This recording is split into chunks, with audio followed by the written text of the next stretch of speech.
Subscribe करें और देखें एक दिल दहला देने वाली हॉरर स्टोरी। बिना घबराए बेल आइकॉन प्रेस करना ना भूलें।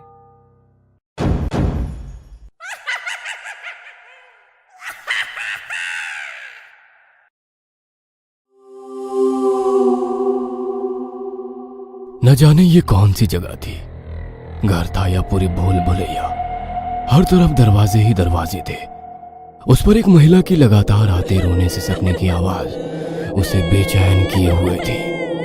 वह हड़बड़ा कर एक कमरे से दूसरे कमरे में उस आवाज का पीछा करते हुए दौड़ रहा था। तभी एक अंधेरे सुनसान कमरे में उसे एक महिला सर घुटनों में दबाई हुई सिसकती दिखाई पड़ती है। रोहित तेजी से उसकी तरफ बढ़ने लगता है।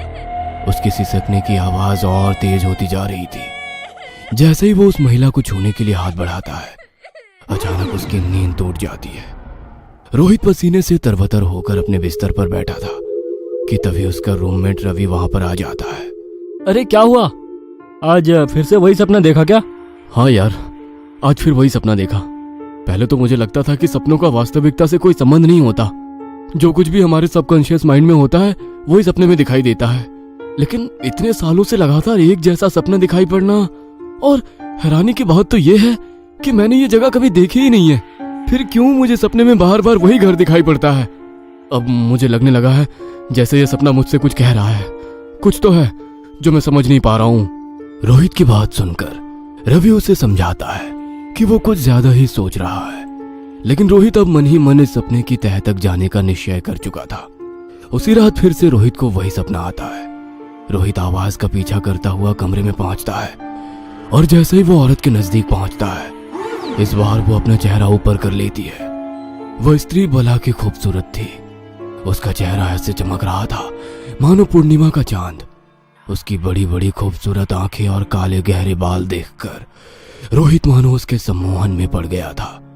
वो बिना पलक झपकाए उसकी आंखों में देख रहा था, जहां से टप टप टप टप आंसू गिर रहे थे। अचानक ही रोहित को किसी ने झकझोर दिया। उसकी आंख खुली तो सामने रवि खड़ा हुआ था। अरे यार, ये सब क्या ड्रामा है? अभी तक तो तुझे अजीबोगरीब सपने आते थे, अब तो ऐसी हरकतें करने लगा। तू नींद में अपने दोनों हाथ ऊपर उठाकर ना जाने क्या बड़बड़ा रहा था। तेरी ऐसी हालत देख मेरी तो डर से हालत खराब हो गई, इसलिए मैंने तुझे झंझोर कर उठा दिया। भाई देख, पीजी में अगर सेम कॉलेज भी मिल गया ना तो मैं तेरे साथ रूम शेयर नहीं करने वाला। रवि की बात सुनकर रोहित और भी गहरी सोच में पड़ गया। ना जाने ये क्या है, कौन है ये औरत? लग रहा है जैसे कुछ है जो मुझे अपनी तरफ खींच रहा है। फाइनल ईयर के एग्जाम खत्म हो गए थे। अगले दिन की ट्रेन पकड़कर रोहित अपने घर पहुंच गया। घर जाकर वो अपनी माँ को सारी बातें बताने लगता है। ये सब तू क्या बोल रहा है? कौन बुला रही है? क्यों बुलाएगी तुम्हें?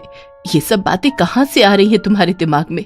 अरे, जिस मुसीबत से बचने के लिए मैं इतने साल पहले सब छोड़ आई थी, वो सब फिर से शुरू नहीं होना चाहिए। इतना कहकर सीमा हाफने लगती है। उसके हाथ कपकपाने लगे थे, पैर उसका साथ छोड़ रहे थे। घबराकर वो पास में रखी कुर्सी पर धम से बैठ जाती है। मैंने तुम्हें आईआईटी में पढ़ने के लिए इसलिए नहीं भेजा था कि तुम आकर ऐसी अनाप शनाप बातें मुझसे करो। मम्मा, कुछ तो है जो आप मुझसे छिपा रही हो। लगता है मेरे सारे सवालों के जवाब है आपके पास। बताओ ना मम्मा, क्या पहेली है ये सब? मैं कोई बच्चा नहीं रहा हूँ अब। You can share everything with me. मैं जानती हूँ you are not a kid anymore, तभी तो तुम्हारे साथ ये सब हो रहा है। बहुत लंबी कहानी है बेटा। इसकी शुरुआत तुम्हारे दादाजी से हुई थी। वे बहुत रसूखदार आदमी थे। उनका बड़ा हवेली नुमा मकान देख गांव में उनका बड़ा दबदबा हो गया था। रुपए पैसों की घर में कोई कमी नहीं थी। फिर न जाने क्या हुआ, अचानक उनका व्यापार ठप हो गया। खेत में खड़ी फसलें बर्बाद हो गई और वे भारी कर्ज में डूब गए। वो कहते हैं ना, विनाश काले विपरीत बुद्धि। ऐसे विपरीत समय में उनका आना जाना एक तांत्रिक के साथ बढ़ गया। वो अपना खोया हुआ धन, व्यापार सब जल्द से जल्द वापस पा लेना चाहते थे। वो तांत्रिक भी तुम्हारे दादाजी को तंत्र मंत्र के टोटके सिखाने लगा। धीरे धीरे तुम्हारे दादाजी ने तंत्र मंत्र जादू टोना करने में सिद्धि प्राप्त कर ली। एक दिन दादाजी के गुरुजी ने उनसे पूछा, डायन के बारे में क्या जानते हो? डायन तो एक काल्पनिक चरित्र है। मेरे ख्याल से डायन वायन कुछ नहीं होती, सब मनगढ़ंत बातें हैं। दादाजी की बात सुनकर उनके गुरुजी हंसने लगे। फिर उन्होंने बताया, अमावस्या की रात 12 बजने के बाद शमशान भूमि से लगे पीपल पेड़ के नीचे एक डायन तपस्या करने आएगी। अगर यकीन ना हो तो जाकर देख लेना, किंतु एक बात का ध्यान रखना, डायन की शक्तियां बहुत तेज होती है। अगर उसे काबू में कर लो तो वो तुम्हें राजा बना सकती है, किंतु वो होती बहुत खतरनाक है। डायन की शक्तियां ऐसी होती है कि क्षण भर में हरे पेड़ को सुखा दे, इसलिए ध्यान रखना कि तुम उसकी नजर में ना आ पाओ। मेरा आशीर्वाद तुम्हारे साथ है। अपने गुरु से डायन के बारे में सुनकर उनके आश्चर्य का ठिकाना न रहा। अब तो वो किसी भी तरह अमावस्या का इंतजार कर रहे थे। तंत्र मंत्र की शिक्षा लेने के बाद वो इतने निडर हो गए थे कि उनके मन में डर नाम मात्र का भी नहीं बचा था। उस रात तकरीबन 1 बजे बाऊजी शमशान की ओर बढ़ गए। वहां जाकर उन्होंने गर्म राख लेकर एक कपड़े में भरकर गांठ लगा दी। पीपल के पेड़ के पास पहुंचे तो देखा वहां सचमुच एक सुंदर सी स्त्री तपस्या में लीन बैठी है। उन्होंने आव देखा न ताव झट से कैंची लेकर उसकी चोटी काटी और राख से भरे कपड़े में लपेटकर वहां से तुरंत भाग लिए। तपस्या भंग होने के डर से उस समय डायन ने बाऊजी को जाने दिया। डायन की कटी हुई चोटी लेकर बाऊजी पहले घर आए और फिर अपना कुछ तंत्र मंत्र का सामान लेकर तुरंत खेतों की तरफ दौड़ पड़े। उसी रात को बाऊजी ने अपने गुरु के बताए अनुसार तंत्र विधि से पहले उस चोटी को शमशान की राख सहित एक बक्से में बंद किया और उसके बाद अपने रक्त की कुछ बूंदें उस पर डालकर विधि संपन्न करने के बाद उसे खेत में ही गाड़ दिया। डायन की शक्तियां एक हद तक उस चोटी में ही होती है। जिसके पास भी वो चोटी होती है, डायन उसके अधीन हो जाती है। बाऊजी ने उस बक्से को अभिमंत्रित कर दिया था। अब डायन चाहकर भी उसे छू नहीं सकती थी। बाऊजी को तो जैसे चिराग का जिन्न मिल गया था। अब वे अपने टोटकों की मदद से अमावस्या की रात में जो भी मांगते वो उनको प्राप्त हो जाता। हमारे घर में पहले से भी अधिक धन दौलत के ढेर लग गए थे। ये सब करते करते अब बाऊजी कुछ अजीब सा व्यवहार करने लगे थे। उनके चेहरे पर अजीब सी मनहूसियत दिखाई पड़ने लगी थी। उनके हाव भाव, पहनावा, यहाँ तक कि हरकतें भी डरावनी लगने लगी थी।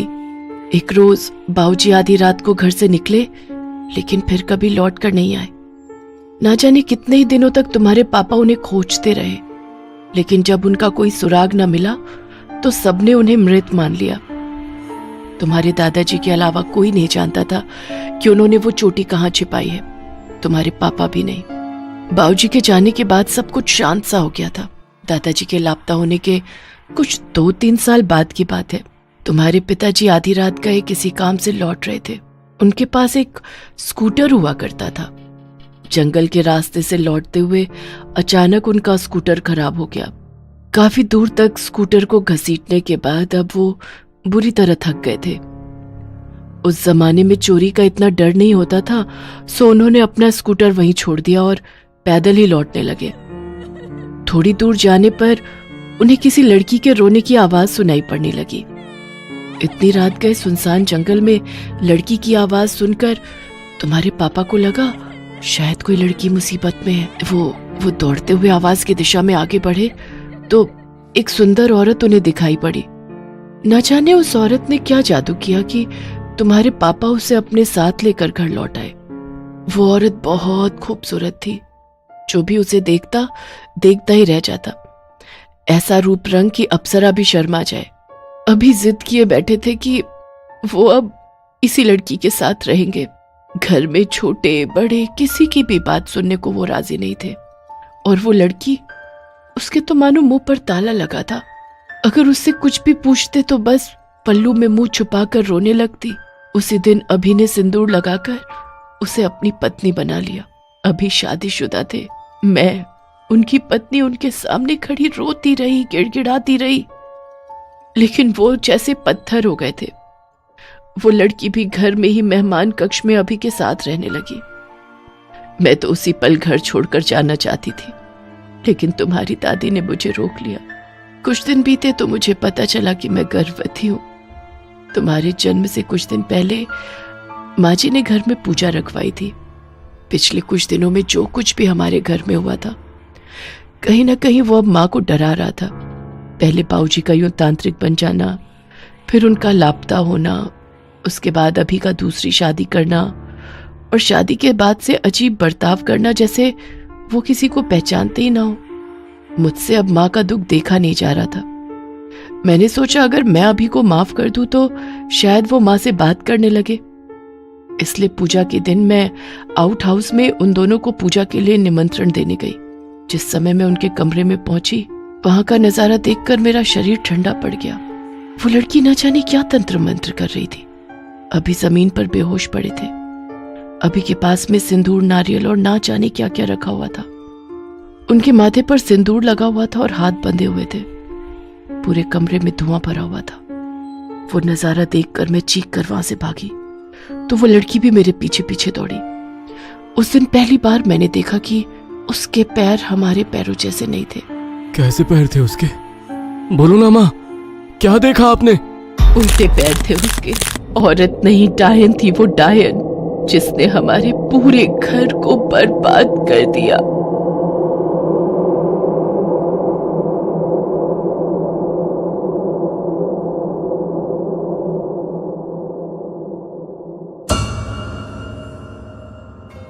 ये कहानी आपको अच्छी लगी हो तो हमें सब्सक्राइब करें, हमारा इंस्टाग्राम और फेसबुक पेज जरूर फॉलो करें। और हाँ दोस्तों, सब्सक्राइब करना भूलना मत।